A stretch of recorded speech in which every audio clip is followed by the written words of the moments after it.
This is Pete Moore on Halo Talks NYC. I have one of my namesakes, Jason Moore, coming in from Asheville, North Carolina. No known relation, but we are doing a Ancestry.com check post, and we will let you know if we are related. So Jason Moore, Spren, coming in with a pretty awesome technology platform that's going to change the industry. If you don't know it by now, you're going to know it in the next 25 minutes. So Jason, welcome to the show. Awesome, Pete. Thanks. Happy to be here. And just in case I spit all over the mic, you can collect the DNA sample there, and we can use that for our. That's fair. Yeah, put in one of those colon boxes and send it over the post office, because we just got off another call. Somebody talking about what they ship over the U.S. mail, which is a little bit awesome, but a little bit concerning. So back to the show, and let's talk about for us, how you started this business, why you started it, and how much traction you've gotten over a pretty short period of time. Yeah, I appreciate that. Yeah, so basically, this stemmed from my background in fitness. I have a background in data, software, and fitness, because that combination kind of led me to biomarkers and things that you can learn about the body by measuring signals from the body. So, long story short, I got really deep into the weeds on research around heart rate variability, or HRV. Some people might have heard of Elite HRV, which is the app that we created originally to start down this path of helping people just understand what their body's trying to tell them on their fitness and wellness journey. And that evolved a lot over the years. Now we're we've launched a new platform this year called Spren. And Spren basically is it's a device agnostic and camera sensing platform, which I'm going to get a little wordy here for a second. But basically the nuts and bolts of it is that it makes it easy for other businesses, other products, and other services in the industry to deliver these kind of science-backed insights about the body, things like heart rate variability, body composition, stress detection, recovery, cardiovascular fitness, and kind of the list goes on. So we've packaged basically about a decade of research that we've been doing in the space of biomarkers and biometrics into this SDK and API that other businesses put into their products. Now, do you know anyone else from the oil and gas industry that worked at Marathon Oil doing preventative health on the pipeline that's morphed into preventative health for humans? Or are you the only one? I might be the only one with those specific credentials, but it is amazing to see this high dollar equipment where if it fails, it can literally kill people or waste, millions or billions of dollars. How much effort gets put into preventive and predictive care of that equipment. And then ultimately, I kind of realized the most valuable piece of equipment in the whole world is my own body. So why am I not kind of spending the same level of, preventive and predictive care on my body? Right. Yeah, I mean, as I was reading through your bio, prepping for this, I kind of felt it was like almost ironic that you're basically, working on machines and then say, okay, let's work on the ultimate machine. And it's almost like a natural progression of your career in like a bizarre, set of circumstances Right. where you're like, I am actually qualified to do this because I'm in maintenance and prevention, using data analytics and software in both industries. So we'd like to thank you for joining our Halo sector and getting out of the oil and gas industry, and basically using all that knowledge, which I'm sure was the highest level, right, of the industry where you were, and kind of, moving that into a business such as ours, which is much more fragmented, probably doesn't have the same dollars that you could get, revenue-wise. Yeah, it's amazing the crossover, because part of it is that's a really old industry, and there's a lot of patterns of behavior that need changing, and the software and sensors and preventive processes aren't always readily accepted by everybody, especially if it requires behavior change. So I spent a lot of time trying to figure out how to get people to change their behavior based off of data from all this, sensing and algorithms that we were working with. And then that was my day job. In the evenings and weekends, I was a fitness coach. And so I was like coaching people, trying to help them make their own transformations, and realizing the same exact problems were happening, where I was like, hey, people want to make change, but change is hard. Behavior change is hard. The right feedback at the right time in a very personalized way can really help move the needle incrementally. And that's kind of what ended up colliding for me between those backgrounds around biomarkers specifically. Yeah, so I would say, the industry has definitely embraced heart rate monitoring, which, you would, if Dave and I went back, 10 years, we'd probably say it was like 50-50, whether they would do that, because a lot of new technologies come to the industry, and it sounds like it's going to be the next big thing, and it's not. Like the Oculus glasses. You would say, VR should have been the equivalent of heart rate monitoring, but heart rate monitoring appears to be like the only data that people need. If you're going into an Orange Theory as an example, or you look at MyZone as an example with the monitors that they get at point of sale, and then that's what they're using from a data standpoint to track the LED screens of how you're progressing and what zone you're in. So when you kind of take a look at some of those players that are embedded in the space, you take a look at Apple Watch, which came out with a new version. There's a lot of things you can do on there. How do you kind of fit into this ecosystem, or are you a platform or a repository for all this information, and what parts of it are only you're going to get the data, or, hey, look, any way you want to get the data to me, I don't care. Yeah, yeah. So that's, basically like as a tech startup, you kind of niche down, right? And like say, where's the gap that needs the most filling right now, right? And so, 10 years ago, when I was kind of getting into this sector, I had realized that heart rate variability was this really cool biomarker that it was really not that easy to get the accurate and meaningful data back from your body and really understand what it means, because HRV goes deeper than heart rate, but it can be a rabbit hole that's like confusing. And if you just throw a bunch of raw HRV data at people, they're just like, "What? I don't know what you're talking about." And Mm-hmm. so we started with really a big focus on that biomarker because it's what you call a sensitive and non-specific marker. So it's really sensitive to making changes to nutrition, inflammation, stress, exercise, recovery, but it doesn't specific just by measuring HRV alone. It doesn't specifically tell you like, "Hey, Pete, we measured your HRV. Tomorrow, you need to do one less cup of coffee and two more sets of squats," or something like that. I mean, I'm up for that. I mean, I don't know why I have to give up the coffee, but hypothetically, fine. I'll do a couple more sets of squats. There What you kind of go. weight? Is a kettlebell okay? 35-pound kettlebell? Yeah, and so Yeah, like cool. what you're saying right there is actually super relevant to the story, because when we started out, we were just giving this biomarker data back to people who were already looking for it. So they were like sports teams or research groups or biohackers or quantified self nerds that kind of were out there reading the research, and they were like, "Yeah, I'm hungry for this biomarker data." Really quickly, we realized over the years that the average person doesn't have the time to go do all of that research Hmm. themselves. They need a little bit more guidance on like, what does this mean for me today? And so over the years, we started layering on proprietary insights, things like recovery scores, readiness scores, stress detection, stuff like that. And that was a huge step in the right direction. But still, people came back and said, this is amazing. There's two big points of feedback we got. "This is amazing. Love the data, but what should I do now?" Right, sure, And sure. then the other half of it was, "This is amazing. Love the data you're giving me, but I wish I didn't have to get this extra specialty device." Right. And so that became the two pillars of the evolution of our business. And basically, the device side of things, we went device agnostic. We're saying, hey, anywhere that you can collect data that's high enough quality for us to deliver meaningful insights and guidance to you, we're cool with that. We don't want to stand in the way and say that you have to get any specific device. And it's not that we're against devices. We just feel like that devices have a lot of other things attached to them, like identity, financial constraints. People don't want to wear something all day. Sometimes other people do love wearing stuff all day.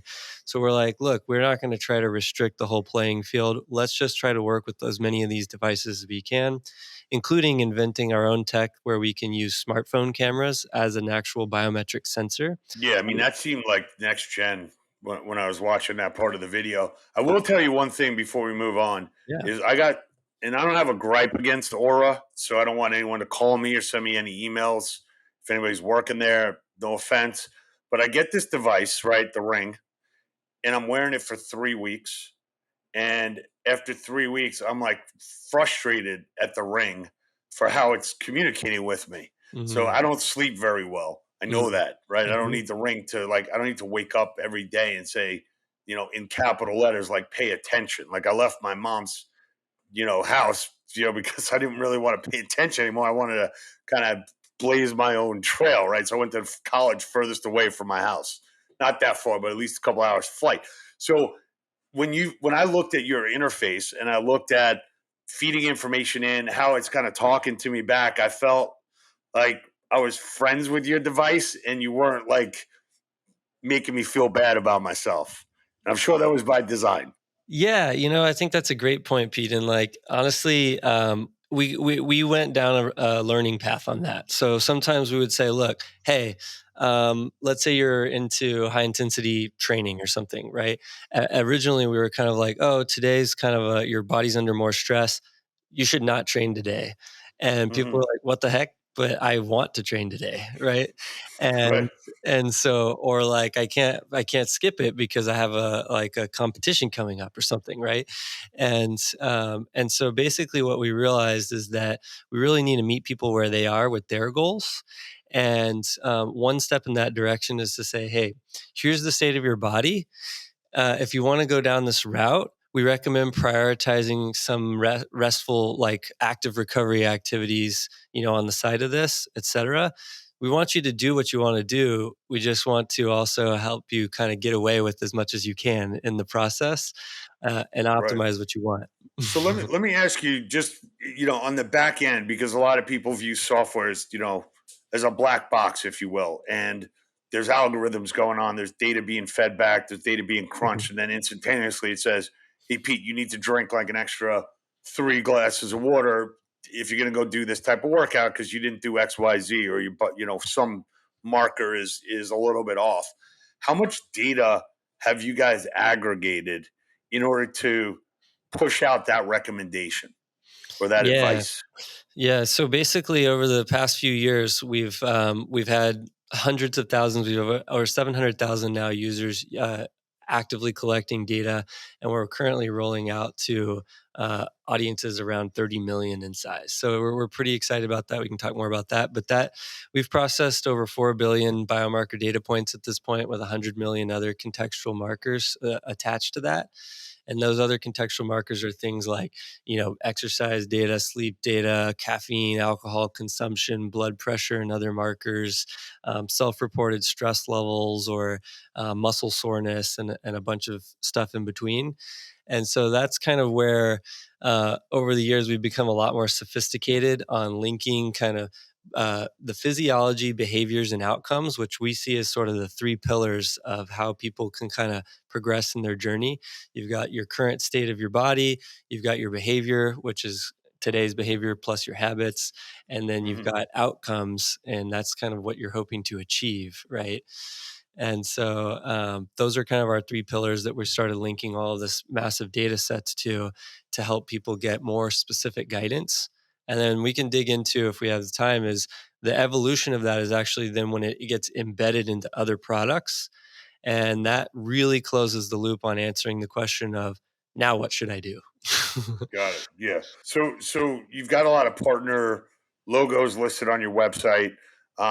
Sounds like health clubs and studio operators and anybody in and around, this term we use, Halo, health, active, lifestyle, outdoor. Anyone around the sector is yearning for data, is yearning to get people results. And if you're competing against a self-serve club, that's, I love Planet Fitness because again, people off the couch, they might not be the target market for this, but they might be after they're there for 3 months or 6 months or whatever, and maybe they're a little more savvy about their data and about their body and what they want to achieve. Is this a private label platform? Is this a aggregator of information? Are you trying to build the Spren brand? Are you trying to build the client brand? And what are the options on how to work with you? Yeah, so one of the we still have our Elite HRV app. So if consumers or end users or fitness seekers are listening, you can go get the Elite HRV app. It's a free app, and but right now we're actually heavily focused our new innovation right now in with our partners, and so that kind of is two buckets. One is other kind of tech oriented products. So that means like apps, like training apps or wearables, things like that. We actually have helped several companies launch new wearables that are coming soon. I can't actually say the names yet, but there will be some more competing wearables in the market, but powered by Spren, which is our Okay, platform. nice. And then, but for the operators, like let's say gyms, coaching, things like that, if you already have your own app, we can actually embed this tech right into your app. And so if you think about it like a checkout, I don't know if anybody has purchased anything online in the past couple of years, but if it wasn't on Amazon, then it's very highly likely that it was powered by like Shopify or Stripe or something like that. Not Right. to get too far off into the weeds, people don't necessarily care so much how their checkout is working as long as they know it's secure and they're able to get the product that they're trying to buy. And that's how we're embedding into other products. So basically, it's kind of like powered by Spren, but it could be your brand. For example, we have a company called Fitbod, who's a training app. They're kind of like an AI coach strength training app, and Hmm. they're embedding our tech in there, and it's all branded Fitbod, totally custom to their app. Powered by Spren is just a biomarker collection and insights. But the cool thing is let's say you're into strength training, you're doing some training with Fitbod, and they're like, okay, now we've got this extra data showing not only your recovery status each day, so we can tailor our AI coach, but we also can show you your progress objectively over time by showing changes in muscle mass, changes in body fat, changes in cardiovascular fitness based on these different markers that we embed into their app. It's all in their app, seamless. So when you think about, there's been several different companies in the industry on the body mapping, or here's what your body's going to look like after you lose 25 or 30 pounds. There's a company called Staiku. There's another company called, I think, something 360. And you're going on a device and you're going around and it's checking your muscle mass through the, Mm-hmm. going up through your heels, as well as comprising your body into like an avatar or a digital state. And then basically it's used as a sales tool for someone to say, hey, look, if you want to be here 3 months, you want to do 2 personal trainings a week, I can get you from here, and then like literally like pull a reel and be like, okay, this is what I think your body's going to get to. And I always say that people buy with their eyes, right? So that visual is very helpful and aspirational. And it seems like you guys have a lot behind the scenes here that's either replacing or optimizing a couple of different companies and technologies that are now just like happen to be part of your toolkit. Is that accurate? Yeah, yeah. So like our underlying mission is basically to make meaningful insights about the body more accessible to more people. That's kind of a Hmm. driving force. So that's like getting the hardware out of the way in some cases. It's working with lots of different types of devices in other cases. And it's also making things embeddable into the places people are doing stuff. Right. And so Hmm. to your point there, it's like we're kind of end user first. And I know that tech industry says end users, but for gyms, it's the members. For, you know, Hmm. uh, e-commerce, it's the consumers, whatever. It's the people who are trying to improve that we're trying to serve first, and then link those to business outcomes. And so ultimately, it's exactly what you just said is when you're onboarding, you kind of want to know what's my starting point? Because there's 1,000 different fitness products and services that I can choose from. Why will this one be the one that moves the needle for me? And we help businesses demonstrate that, which motivates end users, members to kind of keep going with the product and stick with it. Because honestly, improving health and fitness is hard. We need to kind of know that it's working to put our efforts into it over time and stick with it. And so a Hmm. lot of the companies we work with love the progress tracking features, which starts with like an initial baseline, checking in periodically and seeing the results objectively unfolding right before the member's eyes. So if I'm hypothetically, I'm in a company, it uses Spren. Am I opting in and basically sharing my physical activity data and whatever else is being tracked with my employer? So totally up to you. It's not so basically all we do is we're kind of like a tech infrastructure, right? So we're like, hey, let's say so I don't know if you've heard of Forte. Forte is a really cool Yeah, platform. Forte. Yep, Forte Yeah. Fit. So we're Yep. integrating with Forte. And basically, what that means is that the gym operators that use Forte will automatically get Spren functionality built into their experience, which means that their gym members, let's say it's UFC or YMCA or somebody that's using Forte, Hmm. those members can then start measuring things about their body. They don't have to share it with anybody, it's completely for them first.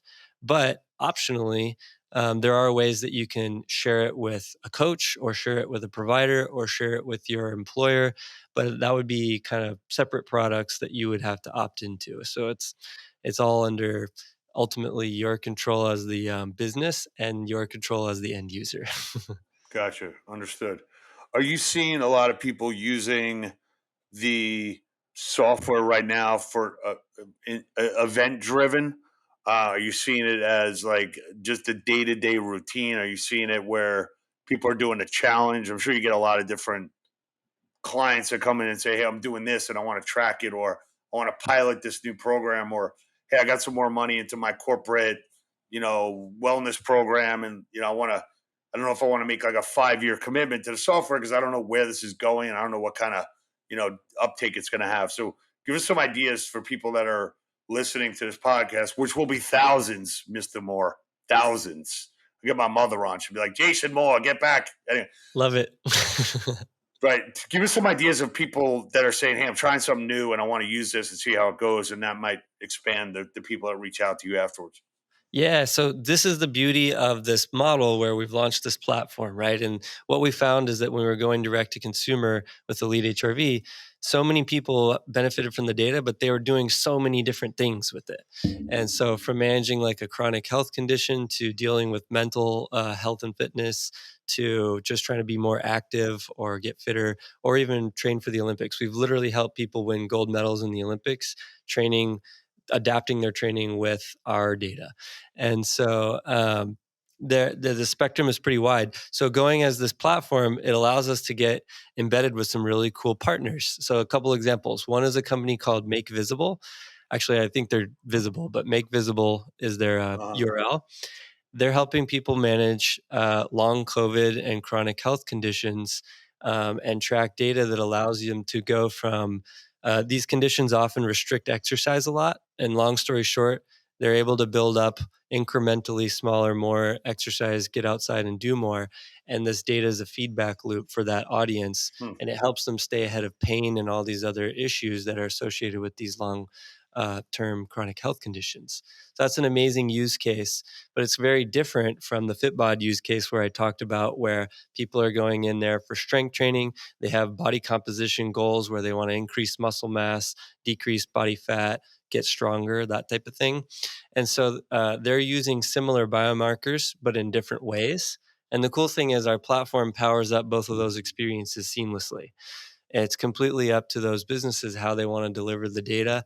We help them with the interpretation and collection, and then they layer on their own content and experience.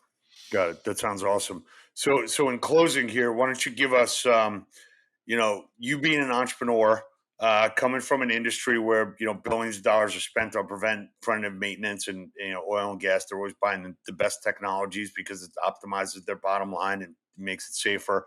Um, Becoming an entrepreneur is your first foray into your first company, correct? How Correct. have you kind of recalibrated or like give us like a little insight into how you've been able to manage your own, patience and roller coaster. I know you got a quote on your website talking about winning today, by Tim Ferriss. We're all about winning. We've got this book that we put out called Time to Win Again. So how when you got into this, give us like 60 seconds on being an entrepreneur, understanding things doesn't happen overnight, and you're trying to solve a really, really big problem. And it's not going to happen it might be a 5-10 year plan. It's not a 5 or 10 month plan where you're like, bang, everyone gets it. Yeah, yeah, it is a roller coaster. I have to say, I have this quote of like, things usually take longer and are harder than you thought they would be, but when you get through it, you accomplish more than you thought you would have. And so I like that. that's how I feel a lot about entrepreneurship and business is like, holy shit, this is way harder than I thought it was going to be. There's so much more to figure out. But then looking back, I'm like, wow, I've grown so much, learned so much, and accomplished way more than I ever thought I would. Hmm. And so it's kind of an amazing, if you think about it with that learner's mindset, it's really easier to stay motivated through those harder times. I also like to say the best time to be optimistic is when things are looking like they're not going that well, because you need that optimism to kind of get through. And the best Yeah. time to be pessimistic is when things seem to be running super smooth and you're flush with cash, because you're kind of like, I'm going to grow complacent. I'm going to end up wasting a bunch of time and money if I'm not careful here. And so Yeah. those are some lessons learned of the business road. But I will say it's really helpful that um, I didn't come from money, and I'm not poo pooing on people that did come from money, because congratulations, that's awesome. Use those resources. But Right. I have, through my family life, witnessed some pretty highs and lows from a financial perspective. So then, when I was responsible for other people's families and for investor dollars and for delivering to people, it was easier for me to make personal sacrifices, knowing that I would never reach the low lows that I had already experienced as a kid through some of my family life. But anyway, Yeah. that's kind of getting into the weeds. I just wanted to share that got to be I think ready to that's take great. some punches. Yeah, take some punches. Also, just for people out there that are raising money, you're intimating that when you take money from friends and family, those people are out there basically funding your first experiment, and you should treat them like their friends and family if things aren't going well, or if you have the ability to pay them back, whether it's through this venture or some other, means or capacity. But I feel like sometimes people go hard on bringing in capital and then treat those investors as if they're just an investor and they're not a friends and family anymore. So I think that's an interesting takeaway as well. Well, look, man, we're looking forward to meeting you in person. I think what you're onto is really big. Thanks for pivoting, and you're now officially part of the Halo community and a Halo evangelist. So you are hereby now anointed. So take that seriously, my friend. I Well, my appreciate it. cousin. All right, Yeah, cool. Pete. Hey, this has been awesome. Appreciate it. Yeah, I love what you're doing and spreading the word here. And always open to feedback and ideas from folks. So anyone who has stuff, reach out. We're very communicative and transparent with that stuff. Awesome. All right, man. On three, go Halo. 1, 2, 3. Go Halo. Halo.